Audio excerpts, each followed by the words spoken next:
¿Qué tal? Bueno, continuamos entonces con estos vídeos, estamos en las preguntas cortas, en los bloques de preguntas cortas, en este caso en el bloque 3, y vamos a comenzar la pregunta número 7 de este bloque. Es el bloque más largo, que más temas tiene en total 9 temas. Bien, venimos del vídeo anterior, si recordáis que estábamos viendo la parte de los válidos y la crisis de 1640, y en este nos vamos a meter en la guerra de los 30 años y en la pérdida de la hegemonía española en Europa. Bueno, como siempre os digo, lo importante que es fijarnos en la pregunta detenidamente para estructurar nuestras respuestas, tanto en las preguntas cortas como en las largas, ¿no? Y lo importante que es perder un tiempo antes de empezar a responder, haciendo un pequeño esquema con las temporizaciones, con las partes, los personajes, las personas, los protagonistas, las fechas, para hacer ese pequeño esquema, para perder tiempo en eso, para luego ponernos a redactar.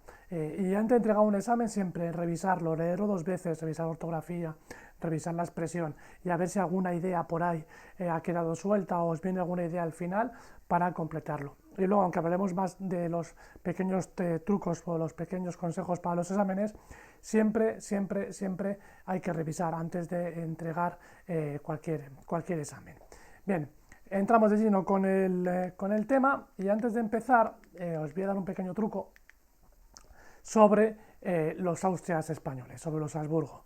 Si recordáis, antes de la llegada de los Habsburgo, también conocidos como los Austrias, son sinónimos, se puede decir los reyes Habsburgos o los reyes Austrias, antes de llegar a esa familia, en España reinaban los Trastámara, ¿no? Con los reyes católicos y con Juana I, la Juana de Castilla, conocida como la Loca, era Trastámara. El marido de Juana I, que sería Felipe el Hermoso, conocido como Felipe el Hermoso, era ya de los Habsburgo, y él es el que va a traer el nuevo apellido a la familia, ¿no? A partir de entonces, a partir de Felipe I, van a ser la familia de los Habsburgo o familia de los Austrias. Se puede decir de las dos maneras. ¿Cómo memorizamos todos los Austrias españoles del periodo? Bueno, todos los Austrias en sí. Pues imaginamos en nuestra cabeza como si tuviéramos un bocadillo y Carlos sería igual al pan, ¿no? Entonces tenemos pan y pan, en cualquier bocadillo hay 2 rebanadas de pan y en medio metemos 3 rodajas, en este caso de chorizo, salchichón, lo que tú quieras, ¿no?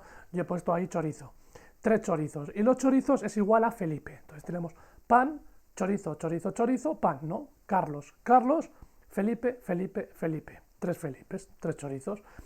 Por encima se nos ha caído un chorizo, un Felipe, y por abajo otro chorizo igual a Felipe. Entonces, Carlos igual a pan y Felipe igual a chorizo. Entonces tenemos el bocadillo y así memorizamos bien la lista completa de los Austrias y vemos bien ese orden. Empezaríamos con el primer chorizo, el que está fuera del bocadillo, que sería Felipe I, ¿no? El primero de los Austrias, el primero de los Habsburgo. Luego vendría Carlos I de España, quinto del imperio, el emperador, quinto de Alemania.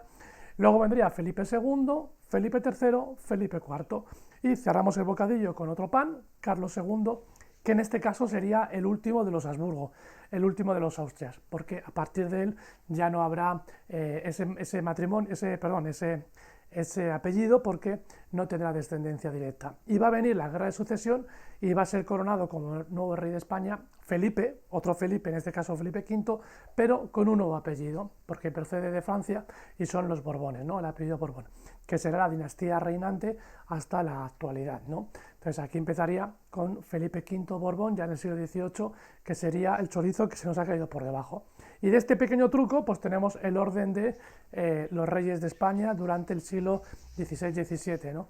Y yo creo que, bueno, es un truco que podemos utilizar para meternos en la cabeza cuál es el orden de los reyes de la monarquía española. Visto esto, tampoco es tan complicado, nos ponemos con el tema. Lo primero que nos piden es hablar de la guerra de los 30 años, ¿no? Durante el reinado de Felipe III se van a firmar varias paces. Una sería con Inglaterra en 1604 y en 1609 se firma la tregua de los 12 años con los países, con Flandes, con Holanda, que pone una tregua a esa guerra que viene durando desde la época casi de Felipe II, esa guerra religiosa contra los protestantes. Entonces, paz con Inglaterra en 1604 y tregua de 12 años con Holanda. Es el periodo que se conoce como la paz hispánica, ¿no? Un periodo de paz durante el reinado de Felipe III. Pero ya en 1618 va a estallar una guerra en el imperio. en la parte del Sacro Imperio Germánico Romano.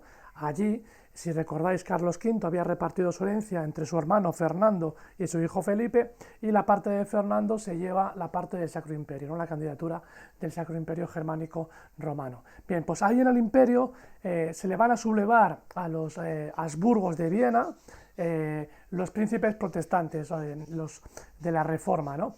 La monarquía española, que también es católica, va a acudir en ayuda de los católicos de Viena, de sus primos de Viena, de los Habsburgo, de los Austrias de Viena, y va a ayudar y participar en esta guerra a los 30 años. Durará 30 años y es una guerra focalizada, por lo tanto, en el imperio.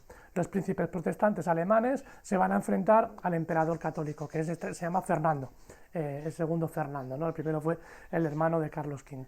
Este Fernando II le va a ayudar España, ¿no? Le va a llegar los Felipes. Felipe III va a acudir en ayuda de su primo Fernando. Entonces, España va a participar al lado del emperador, y ese conflicto, que es local, a nivel europeo, local en el imperio, va a las potencias europeas a participar de una manera directa o indirecta en ese conflicto, ¿no?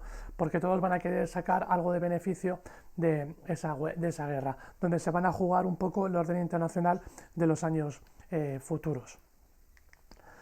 Bien. Con Felipe IV, en el reinado de Felipe IV, es cuando termina la tregua de los 12 años, la guerra con Holanda, y se reanuda la guerra. Entonces, hereda la guerra de los 30 años y termina la tregua de los 12 años y se reanuda, por lo tanto, la guerra con Holanda.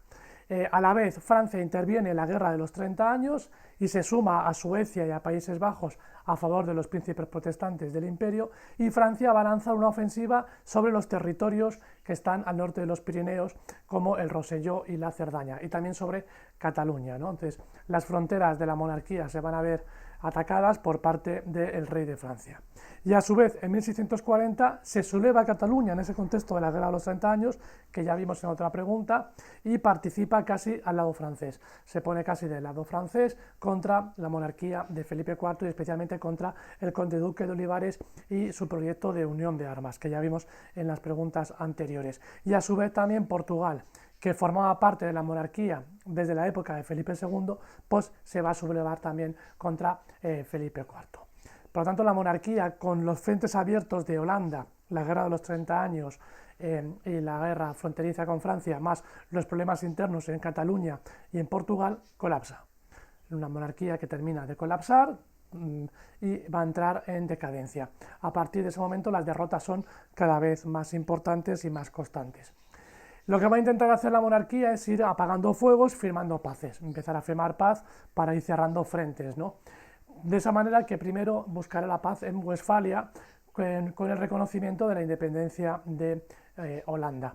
A partir de esa paz de Westfalia, Holanda se declara ya independiente y la monarquía de los Austrias de Madrid, de Felipe IV, reconoce la independencia de Holanda desde 1640 con la paz de Westfalia. Por otro lado, con la paz de los Pirineos en 1659 se busca la paz con Francia.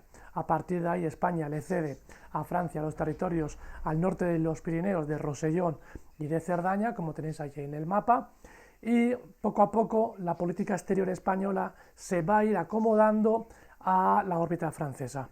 Y esto se va no solamente por el pacto de los Pirineos, sino que se va a acentuar cuando aquí, después de la guerra de sucesión, viene un Borbón, ¿no? El Borbón, que será Felipe V, que veremos más adelante. Por lo tanto, ya no será primos Madrid y Viena con los Habsburgos, sino que será Madrid con Borbones y París con Borbones los que van a establecer una serie de alianzas. Por eso, de esto de que pone ahí, de que España va a ir entrando en la órbita francesa, ¿no? Poco a poco. Bien, y a su vez la monarquía española va a ir perdiendo protagonismo, sobre todo en la parte continental, ¿no? En la parte europea. Ahí tenéis un mapa de los territorios que se ceden a Francia, y con este vídeo terminamos ya la parte de este fin de la hegemonía.